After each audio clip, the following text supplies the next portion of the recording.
Good afternoon, everyone. My name is Deborah Lamb, and I oversee the Partnership for Inclusive Innovation, a statewide public-private partnership to spur innovation across Georgia and beyond.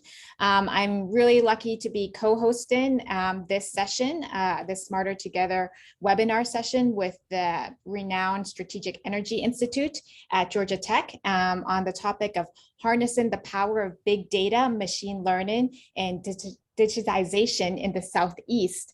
And we have a phenomenal panel here today. So I want to leave room for that. As you know, all these sessions are recorded. So if you have to go back to it, feel free to go back to our website at pingeorgia.org to look at the recording. We also, on the chat box, are welcome any and all questions throughout this session. So feel free to type in your questions or comments during the session, and we'll certainly get to them at the end when we do our discussion.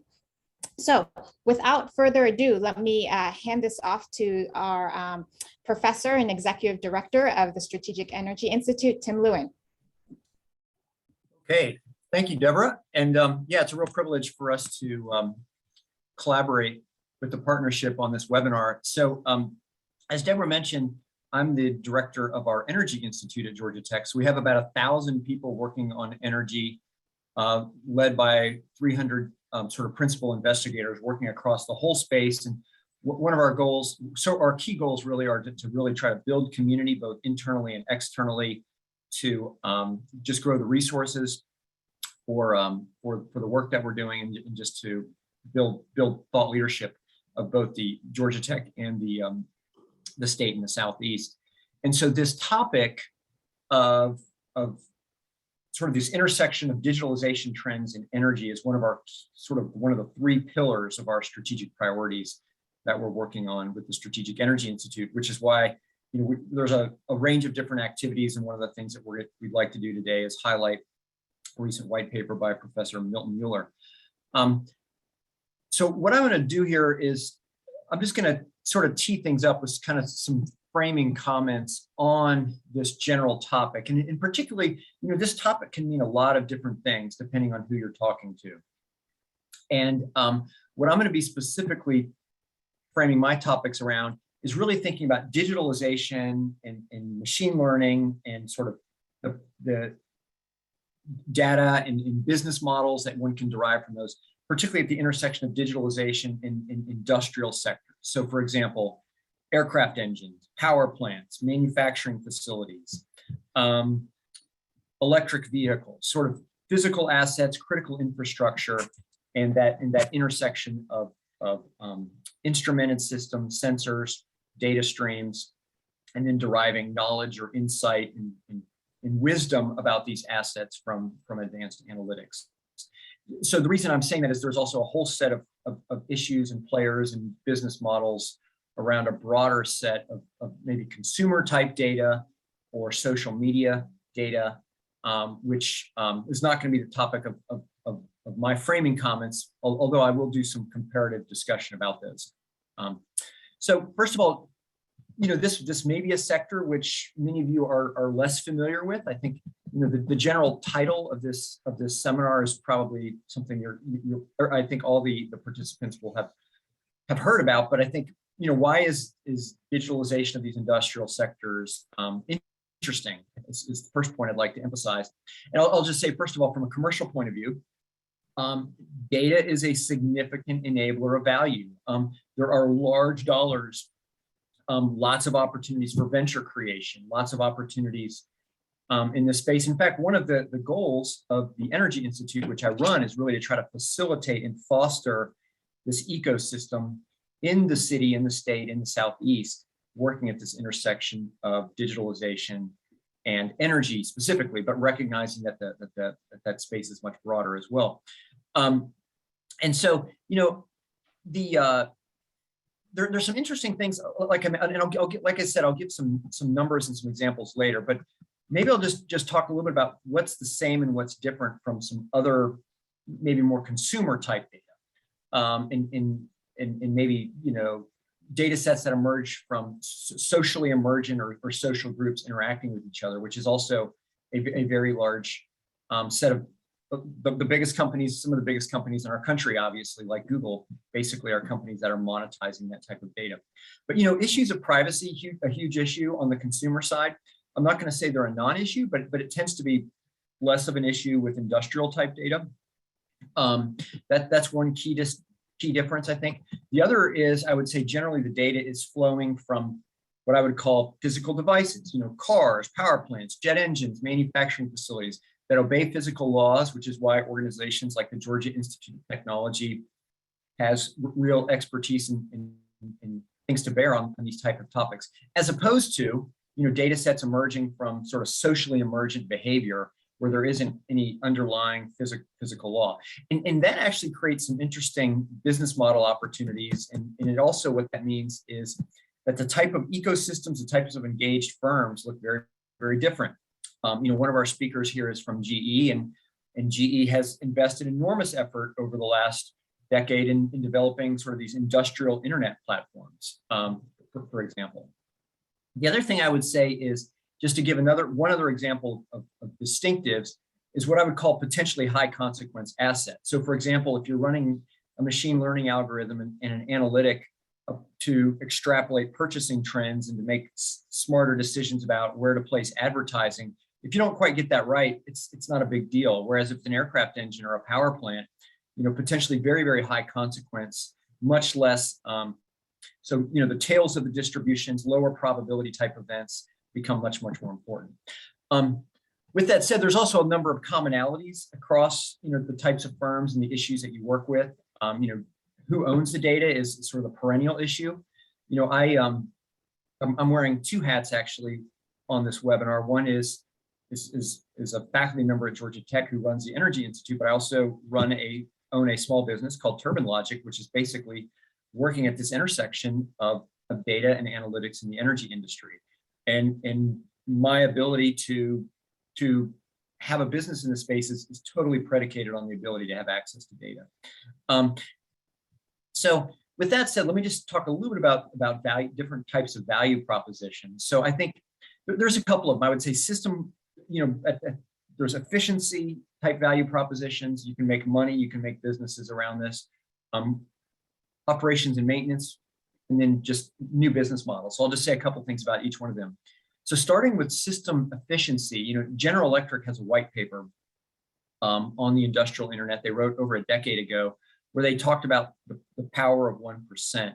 And basically what they showed was for every 1% in efficiency sort of aggregated across the industrial sector, that equated to about $14 billion in value. So that's billion with a B, and that's 1%. And so, the types of applications that I work on, access to data with state-of-the-art models and analytics, we can always do 1 to 2 to 3% efficiency. That's the low-hanging fruit. And so, you can see that's a multi tens of billions of dollars type market. So that's kind of the efficiency value proposition. The whole operations and maintenance and component reliability is another significant enabler. This is something that our other speaker, Bobby Noble, has a great deal of expertise with. But when you're talking about jet engines or power plants, which are assets which can easily run $500 million, where outages can run in the millions of dollars per day, the ability to understand, predict, mitigate unintended failures is also a potentially very large market. And then the last thing I would say is just in terms of enabling new business models. That for example, there's this clear motion of companies, particularly in these types of sectors, towards selling services rather than selling hardware. And a critical piece of making money in that type of world is having great models and data that it's built on. So I think just to maybe I'll just two more quick things that I want to talk about is just some of the issues, which I think we're going to talk about a little bit more. I just want to emphasize again the issue of ownership to business models and in establishing new ventures and things like that. For example, Atlanta, we have Hartsfield-Jackson International Airport, one of the busiest airports in the world. And so, if you think about a General Electric engine that's located on a Boeing jet engine that's operated by Delta, that flies from Atlanta to Beijing, that engine's generating a lot of data, a lot of valuable data. Who owns that data? From a corporate point of view, from a national sovereignty point of view. And in some cases, those data ownership issues are well resolved by, contractual agreements. But in some cases, there's a lot of ambiguity. And the other issue is national sovereignty, which I referred to before, as countries increasingly viewing data sets as strategic assets, which makes it really, again, as a business owner, it makes it really hard for me to grow my business, let's say, into China, because China isn't necessarily interested in letting a US-based company have access to their data.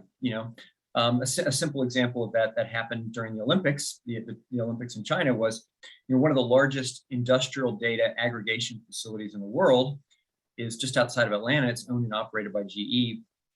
Well over 1,000 power plants around the world, data is streaming into that facility, and China essentially cut the cord and has not restored it. So I guess just the last couple, just a couple other things I wanted to say about business models is, there's the word AI and machine learning. It's a buzzword right now, but in my view, and this is maybe a little bit controversial, is in my view, artificial intelligence and machine learning are essentially a commodity. The real innovation, well, and so the product differentiation in that space is really happening with the user interface and the ability for these tools to be used. But really, when you see these large enterprise level software tools in companies like Microsoft promoting their AI products, I don't think there's a great deal of differentiation in terms of what's actually under the hood. In this space, where the innovation is happening is at the intersection of domain expertise, people who really understand power plants, who really are experts in modeling them, and modern machine learning, powerful data-driven approaches that are pulling data from these assets, which are filling in holes and uncertainties with the models, but combined with that understanding. That's where I think the real innovation is happening. There's some exciting companies that have been started out of Georgia Tech and elsewhere in the country, but really working at that intersection. So I think with that, I'll stop, and that's just some framing issues around the rest of the panel.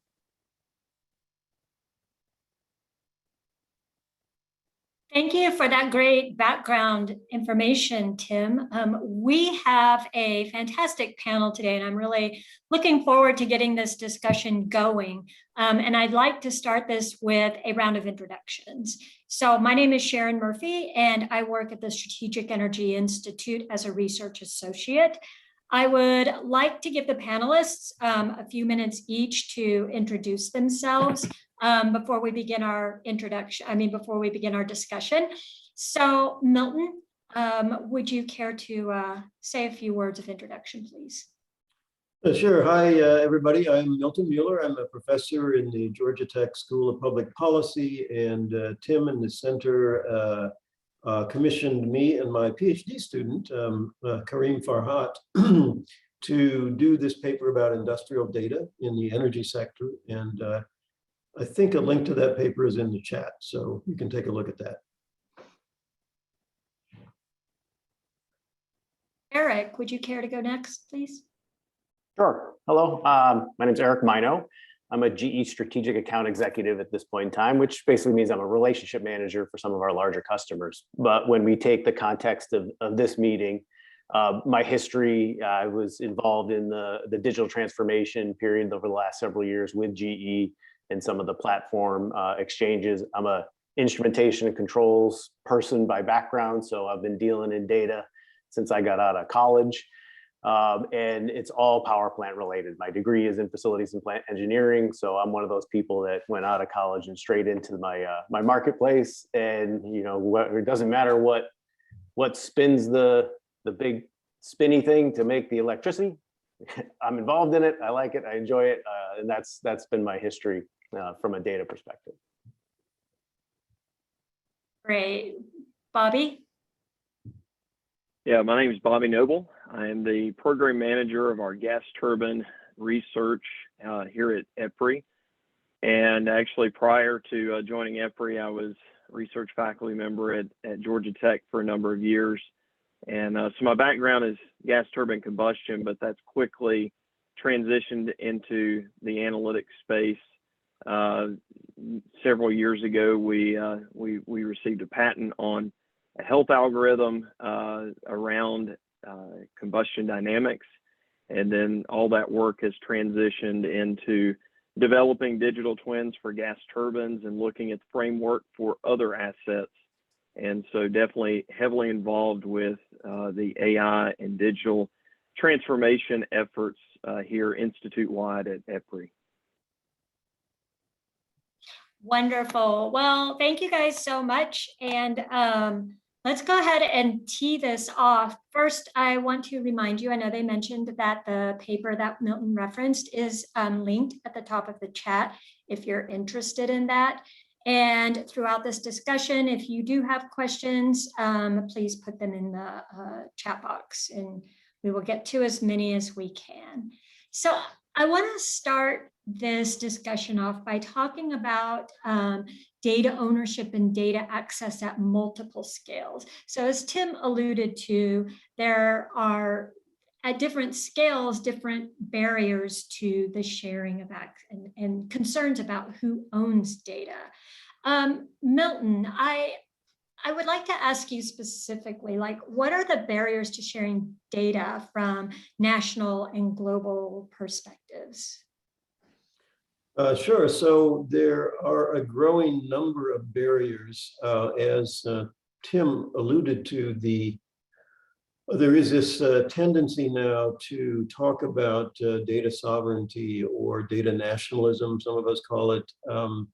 At the same time as we're developing this tremendous, the entire infrastructure basically of communication and information is generating vast amounts of data.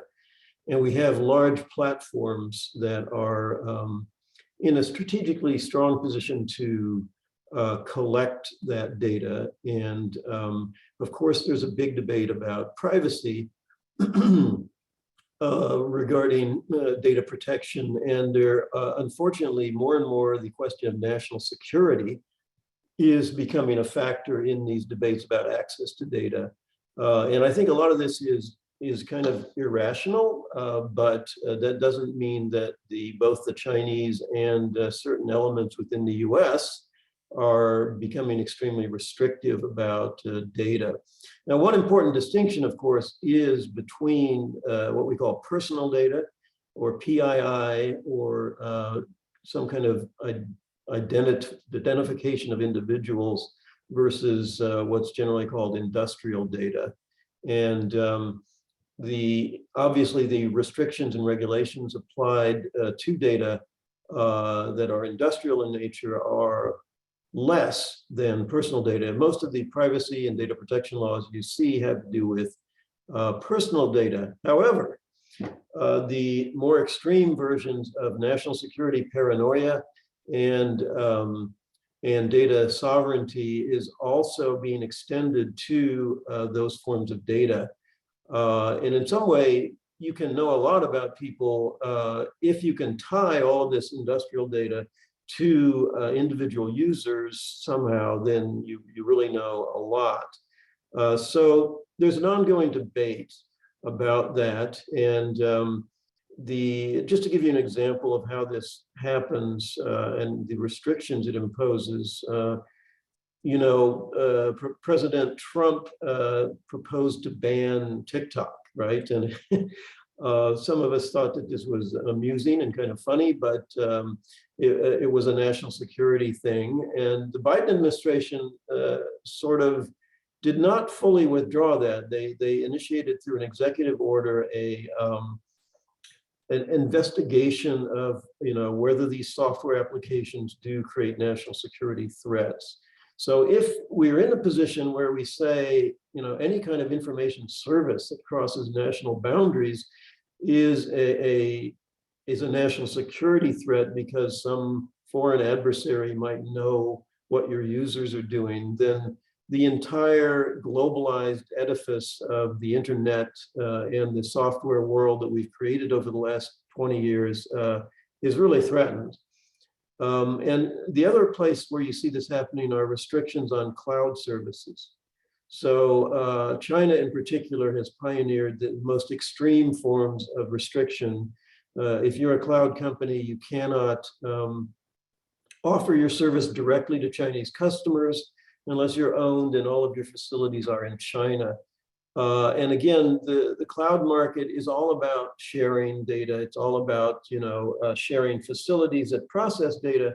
So again, we're kind of undermining this extremely globalized, efficient, and innovative information economy that we created with these notions of sort of data sovereignty or data nationalism. That's interesting. And I'm wondering if these kinds of more restrictive policy or claims of national security issues might be hampering innovation. Oh, of course it will, because if you are effectively drawing national boundaries around your cloud market, for example, you are saying, well, some of the strongest cloud providers in the world cannot compete with you and cannot offer new services within your market. And so the whole process of competitive innovation is really thwarted. I'm also curious about the different types of data. We've talked about retail data versus industrial data, but within industrial data, you've identified two types of data, operational data and non-operational data. And I'm wondering if these barriers are similar to both of these types of data. Well, first, if you could just explain a little bit about what we mean by operational and non-operational, and are the barriers faced by these two types of data the same, or are they different? The distinction between operational data and what we call IT data, or more sort of abstracted communicative data, which is simply sort of sending information about what's happening, let's say, to a user or to a console. Whereas the operational data is directly controlling the components of a cyber physical system. And I'm sure the energy people here are more familiar than I am with what exactly goes on there. But there has been a phenomenon which we talk about in our paper called IT-OT convergence. It's been recognized as something that's been happening for, again, at least 10 years. And it's recognized as creating and changing the cybersecurity threats that you have. Because if you can use non-operational data to intrude into networks and then link that directly to operational data, then the cybersecurity threat becomes not just one of losing confidentiality or possibly changing the integrity. It becomes one of physically controlling a system in ways that might sabotage it or destroy its availability. Yeah, so in our chat, we've got somebody who is torn between kicking TikTok off the internet, or they say they like the idea of kicking it off the internet because they don't trust what the Chinese are going to do with any data. So I guess this is going back to the personally identifiable data and what these nations and nation states might do with that data. Yeah, so I think generally you have to be careful of conflating a private Chinese company with the Chinese Communist Party. And you also have to be careful about reciprocity. So if we don't trust any company because it's Chinese, then the obvious logical conclusion for the Chinese, or maybe even the Europeans, is to say, well, we don't trust any of these companies because they're American. So what happens to Microsoft? What happens to Apple? Now, in effect, the Chinese are already doing that to the cloud companies. And it is going to really harm the progress of their information sector. And I think what we need to have, if TikTok is violating privacy laws with the way they handle user data, then even under existing American laws, this would be actionable. But you have to pay attention to their behavior and how they handle the data, and not entirely just to their national origin or the headquarters. And in fact, most companies our transnational have recognized this, and they have separate subsidiaries in the different countries. So TikTok in the US is really organized very differently from Douyin, which is in mainland China.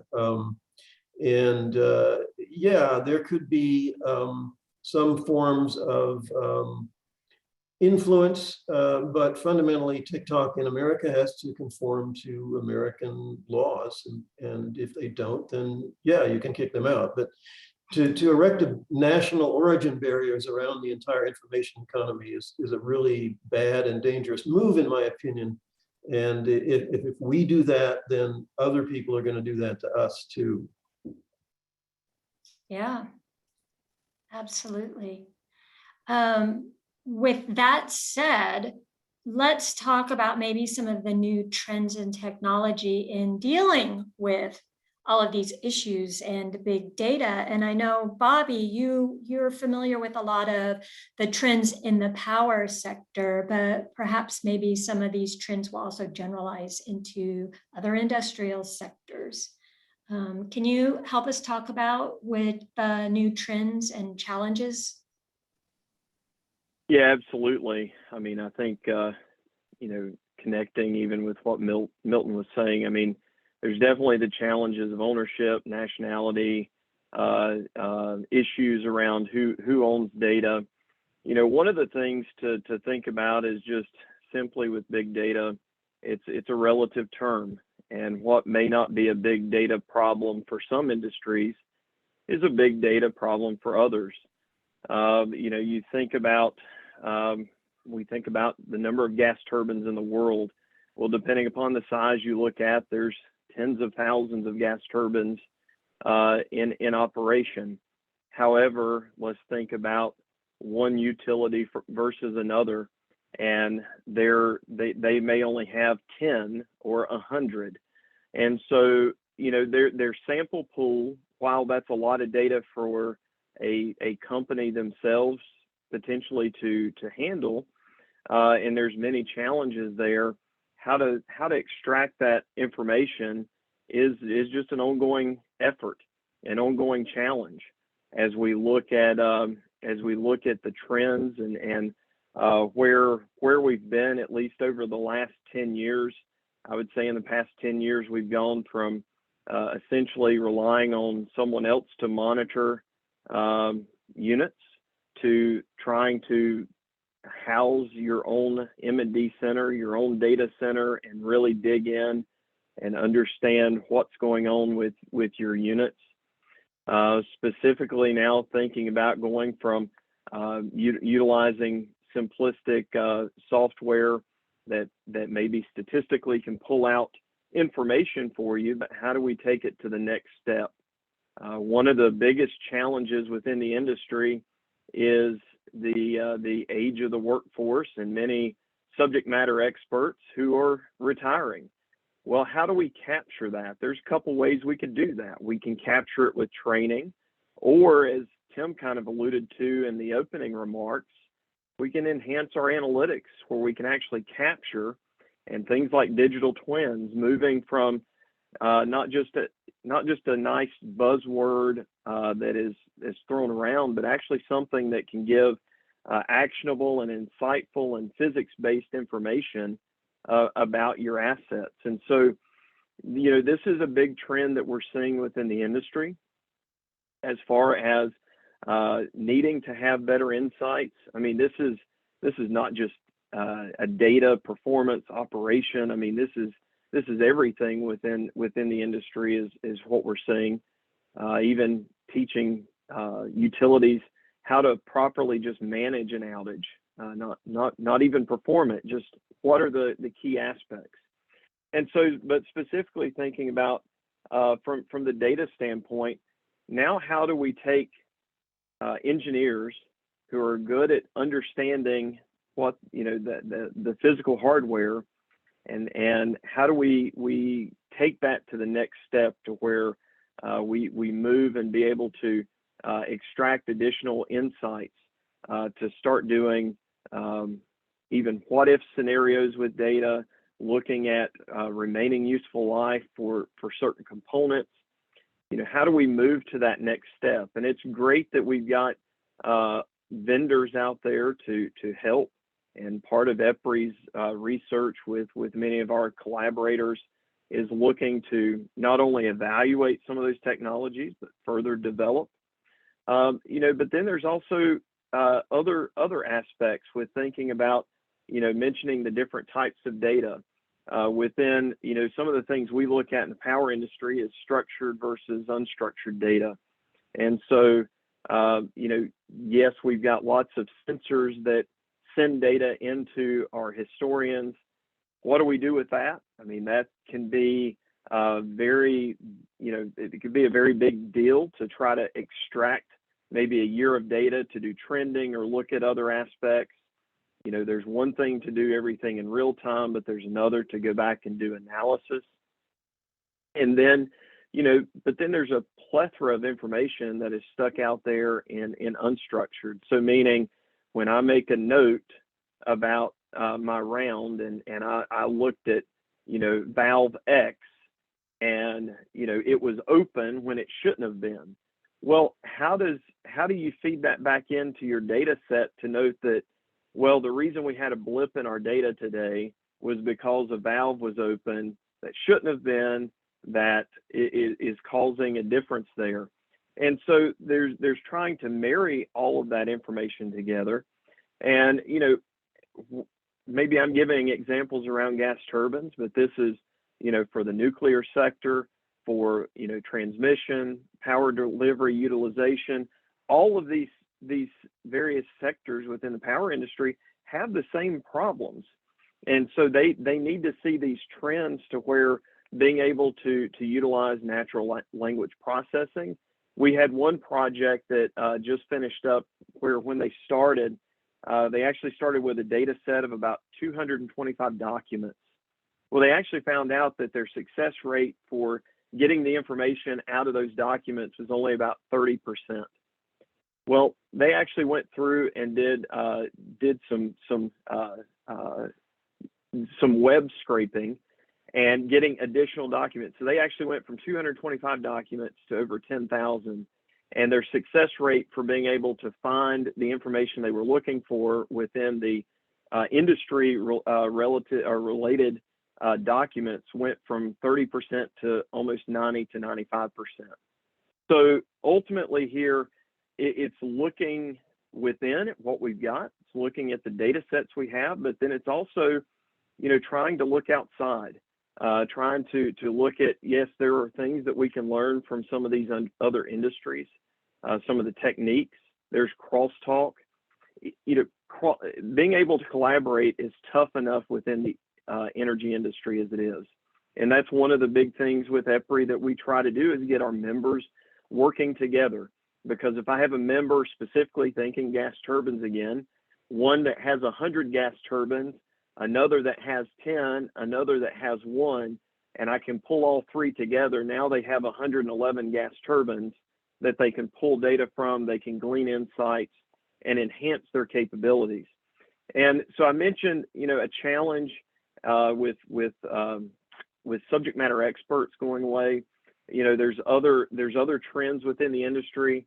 The biggest one that we can all probably think of is decarbonization goals.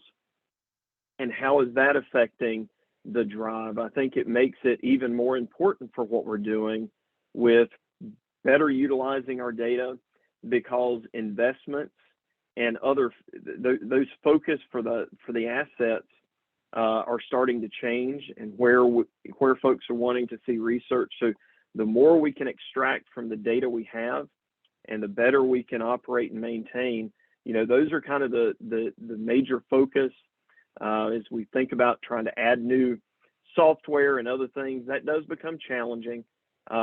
As mentioned also from a security standpoint, every time we open up a port to the outside world, that's another potential for potential harm.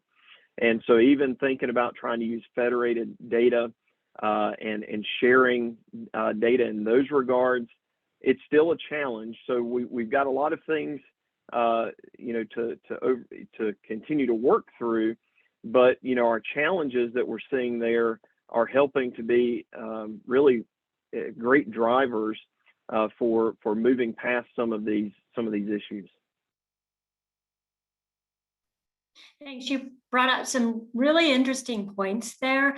And there is one of those points that I really want to open up this discussion within or to address, and that's the problem of data ownership and data access. So in our chat, someone has brought up data discrimination, as in the example they give, education in data sciences for minorities. It might not be equitable because some people don't have the same access to data as others.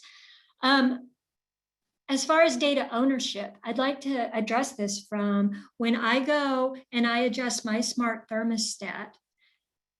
Who owns the data from that chain on as it gets agglomerated in different data sets? Who owns the data set as this goes on? But also it's who has access to it. So there's these competing interests, privacy, access, and ownership at all the multiple levels. And Eric, I know that you can speak on this from the corporate view, and you might even have some insight, down at a small business point of view. But let's address this. Let's start with, the data ownership. Who owns the data? Sure, I'll do my best with that one. I would say from what I've seen at the corporate big industrial level, ownership is largely contract based, right? The lawyers do get involved. You go through the contracting process of who is going to own what, but in a lot of cases, right, the creator of the data, whoever it may be, the power plant, the wind farm, the jet engine, they want certain people to have the data, right? Because they're trying to get those same insights that Bobby was alluding to of, if a learning on an engine or a turbine happens across the world, how do you cascade that learning back to somebody else to help them from seeing the same failure? So they want to be able to share it, but yes, my data is my data. Don't touch my data, don't share my data, but share the learnings, right? And I think that is a universal part that between organizations, again, as Bobby mentioned with EPRI, right? The learnings are key. That's almost from what I've seen, open game, right? Everybody wants, even stuff I've learned, I want to share it with others because then I get to learn from what they've learned. When you get lower into smaller organizations, and even myself at home, I have my Nest thermostats. My personal view, I guess, would be from a Nest perspective, to bring it all the way down to that level, is I want access to my data. I want to see what's going on in my house. I want to know how I can save energy. I'm an energy type of guy. I want to know what's going on. As far as who owns it, again, from that perspective, it can be very personal. I don't mind if Google Nest or whoever it is, quote, owns my data, as long as I still have access to it because it's mine, right? So that I can do what I want to do with it. And that spectrum, I think, is massive. And that's part of the point, and part of the issue of why open conversation is needed. One of the other things I want to mention that Bobby brought up that kind of goes with this is there's the governance, the data governance aspect at the corporate level or at the product, let's call it the product level in Nest's case, right? That if every Nest thermostat wasn't the same and put out the same significant digits even of temperature, right? Somebody has to deal with that if they don't. And when you look at the industrial level, even plants that are built on the same site are not exactly the same, right? And even individuals that perform the same role, that do the same rounds around a plant, don't document the rounds the exact same way. So there's this data governance that is a massive challenge to even create the standardization that then allows you to share the data, that then allows those insights and learnings to happen for people to then fight over who owns what. So when we say big data, it's still, to me, has big challenges before it gets to that penultimate place, because gas turbines, I'm going to say, is a great example. There's a lot of companies that do them. They do phenomenal, work for us in creating energy, and they're big machines that have a lot of sensors on them. But if you boil that back to a larger, older power plant, or even a nuclear power plant, again, they're so different. They were built over so many different years. That data structure is so hard to pull together that it takes significant subject matter expertise, both from a customer, from my perspective, right? So people that own the plant, and from somebody like GE or an equipment manufacturer. You have to work together. There's no way one can be, is that age-old rule, right? A group of people always does better than a single individual. That is so true in this data analytics and data marketplace, that sharing in that group structure, it has to be there if you really want to realize what's potential. So I don't know if that helps answer some of those aspects of it, but open to other questions or follow-ons as that may go. Yeah, and it seems like, I understand the data governance. We do need standards so that data is interpreted correctly and people aren't making bad decisions based on data that they didn't understand. But also there's the potential for inequity. So whoever has the data has the power, right? So sure. There's just like a struggle. Yeah, can I just pipe in on that one? I mean, that issue of data access and whoever has the data has the powers is absolutely, I mean, it's certainly true. And there's really interesting to see on the policy front, some of the things that are developing to sort of democratize data without giving away sensitive information. And Bobby can probably address this more specifically than I can, but for example, NYPA, the New York Power Authority, several years ago announced that they were essentially going to make all the sort of a certain, I don't remember what level of detail, but all that data freely and publicly available, so that any sort of curious citizen or potential someone who had a commercial idea could have access to it and turn into a commercializable entity.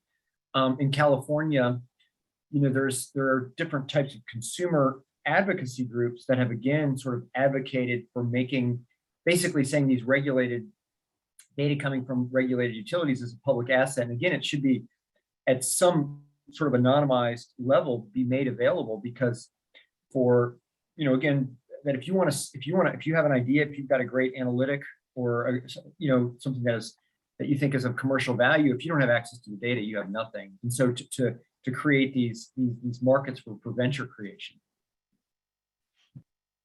Yeah, and Tim, maybe I can add to that. So just as a quick, insight, in case you're not familiar with EPRI, so the Electric Power Research Institute, we are a, primarily utility-funded nonprofit that is, doing research, basically the research arm for the utilities. And so it's in all various different areas. So I mentioned I'm over the gas turbines, but, we have 32 or at least offering for next year 32 different programs within generation alone, nuclear, all of our power delivery, utilization, and transmission folks. So we see all of this. And one of the things that EPRI's actually been working with some of our members is trying to put together data sets like this, that basically all the sensitive information being scrubbed from it, so that if there's a third party out there that wants to demonstrate that their analytics can do X, Y, or Z, then there's these databases that we have where they can come in, demonstrate, and then we can show those results to members. And so ultimately trying to make sure that we promote using this collaborative aspect and trying to take away some of these maybe just inherent differences just from access, no matter whether it's a small utility, large utility, no matter which country it's in and so forth, trying to be a broad resource for everybody. So we have another question in the chat box, and the question is that somebody wants to know if they've heard about power companies changing the temperatures in people's homes. So that's probably assuming a smart thermostat to reduce power usage and prevent rolling blackouts. So again, this would be kind of talking about who's got the data and how they're using it, but also can data be used to elicit behavior change to improve efficiencies? So first of all, that is absolutely a true statement or question. Myself, I guess we built our house a few years ago, and not long after building it, our utility called us and said, we want to do a favor for you and install this special capability where we can turn your compressor off to your to your heat pump during peak loads. And we kindly, personally, denied the request and did not allow it. But that is a capability that utilities are able to utilize, whether it be through smart thermostats or other devices that they install. The intention there is not to do it on a daily or regular basis. This would just be during peak needs. And so in thinking about penetration of renewables and the duck curve and everything else, we do need a certain amount of responsiveness within the grid. So this is something that does exist, and I know has been utilized in various areas. Yes, it was utilized during the winter storm in Texas. Yeah, and that's an example of a broader, what we call demand response market. The electricity sector, it's a really weird. Electricity is a super weird commodity in that the supply and the demand have to match at every instant in time. And sort of the way it's run historically is, users, when you flip on and off a switch or a compressor, there's some power plant that's adjusting, kind of one-way info. But this is a great case study where adding an overlay of information on top of physical assets creates real value. So if information can flow back, so there's two ways to make electricity supply and demand match: either increase or decrease power from the producer, or whoever's asking for the power increases or decreases their demand. And these kind of demand response markets, it's a very, very large market already today. And particularly in the industrial sector, it's very common, where industrial parks are regulating their energy needs based upon current price of power. This is all so interesting, and I wish we had another hour to discuss this, but we don't. So in the last minutes of this seminar that we have, I would like to address some of the unique aspects of the Southeast that maybe create barriers to the big data sharing, or, do we have advantages because of policies or whatever in the Southeast region? So my question is then, is there something that makes the Southeast unique in terms of big data and data sharing?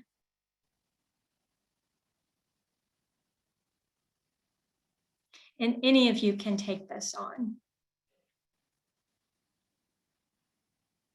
Well, I know that there's lots of challenges within unique aspects within the Southeast. We have many large utilities that are in operation within the Southeast, and so trying to work together. We're seeing more and more renewables being put here in the Southeast. So there's just lots of different challenges from how data fits together. In fact, I didn't mention it earlier, but typically data from renewable generation points do not filter back directly into the same monitoring center as the rest of the assets. So a lot of times you'll see renewables folks doing their thing, maybe fossil and gas turbines with another setup, and then nuclear with yet another. And trying to get everybody to talk together is such a challenge, and we've got such a broad a broad basis here in the Southeast. It's a great challenge, but there's a lot of great opportunities here. So I think, with looking from an opportunity standpoint, more on the positive side, we've got many opportunities that present themselves here, and people willing to work on it. And I would just add, I think, again, both Deborah Lamb and myself, one of the things that we're very interested in doing is leveraging the things that we're doing to stimulate, economic development, venture creation, companies locating themselves in the city and in the state and in the region. I think there are some real nice benefits that you can point to. We've kind of exhibit, the first thing you have to have is the bandwidth and the data highways and the connectivity. So we have wonderful data access. We've got, Atlanta, the state of Georgia, for instance, is a great market for server farms. Certainly there's more to be done in sort of rural broadband access. But, there's, Atlanta is home to sort of FinTech Alley up to 400, where, I don't know, 90% of US financial credit card transactions are processed through because of these data pipes. I think the region also has a real benefit just in terms of sort of the industrial base that's there. And there's auto manufacturing, there's heavy industrial manufacturing. GE is in Greenville and Atlanta, Siemens is in Charlotte, et cetera, et cetera. And so I think just where the data is being generated, where these companies are, I think there's a lot of opportunities for other ventures, both large and small companies, to be sort of leveraging these opportunities.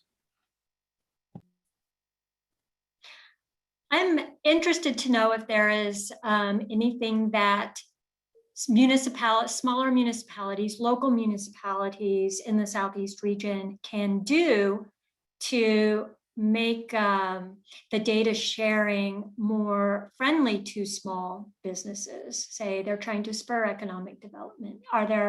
Is there a policy that can be created, or is this not really an issue that municipalities can address and help?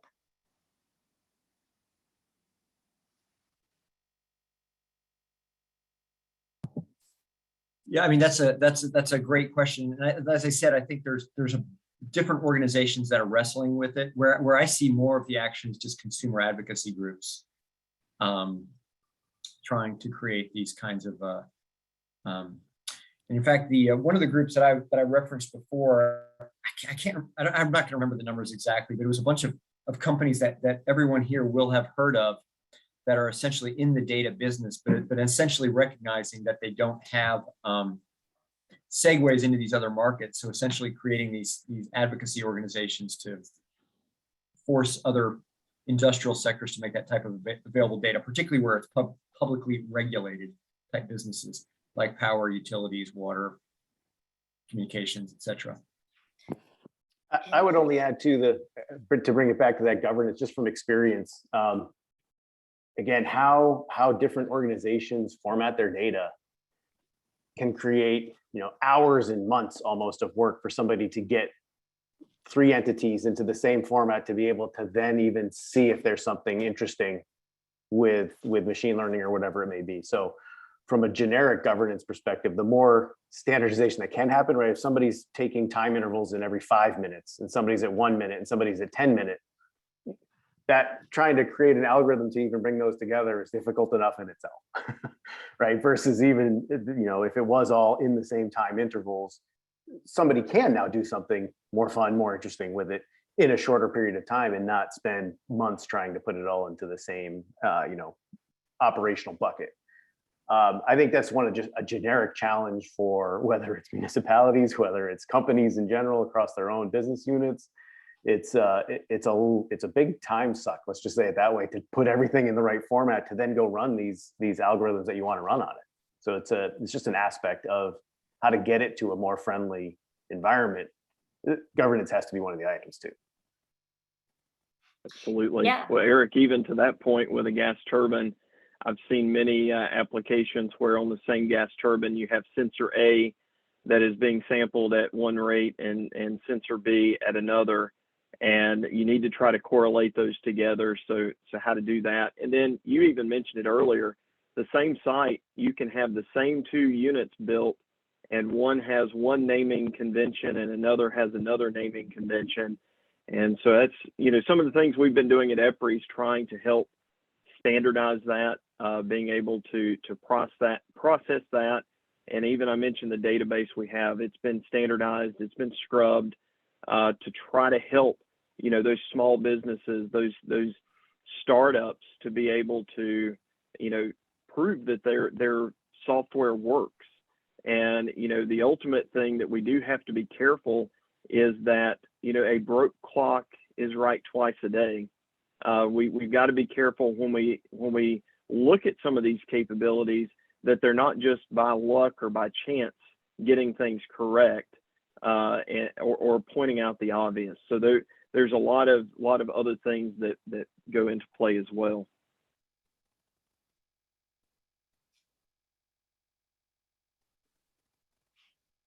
Yeah, great points, Bobby. Totally, same page.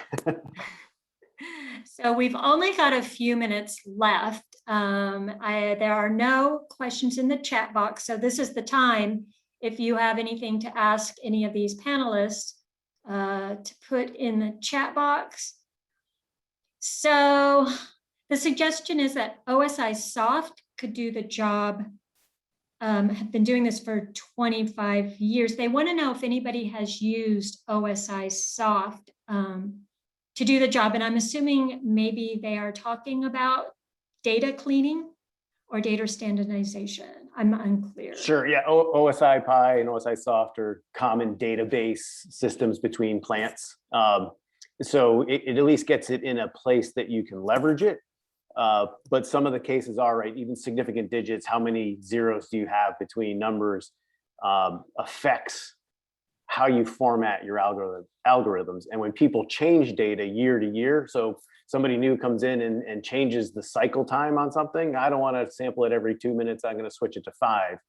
A lot of your really powerful efficiency algorithms need 2, 3, 5 years worth of data. And when you have that shift somewhere in the middle, great, OSI Soft has the data, but now you have a shift, now you got to go find it. Now it is a complex problem, but yeah, OSI Soft is one of the types of systems that can help you at least get it all in one spot. Now you still got to scrub it. Great, thanks, Eric. Yeah, I was going to add to that, Eric. The other challenge with that is you do that 5-year data pull and you're expecting data every 2 minutes, but then there's a period of 5. And we've had many cases where it fills in the blanks for you. So it's not evident that the data is corrupted, but there's a data corruption problem. So there's lots of issues that if you're not careful, you can quickly get into. And it's not an OSI, it's not a Pi issue. It's just the way historians work. So I'm not being negative towards the company themselves.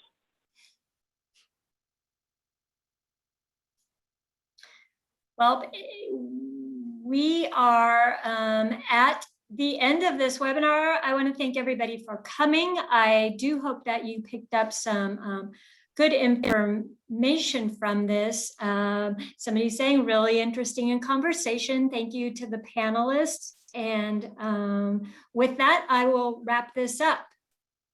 Thank you, everybody, for coming. Great, thank you. Goodbye.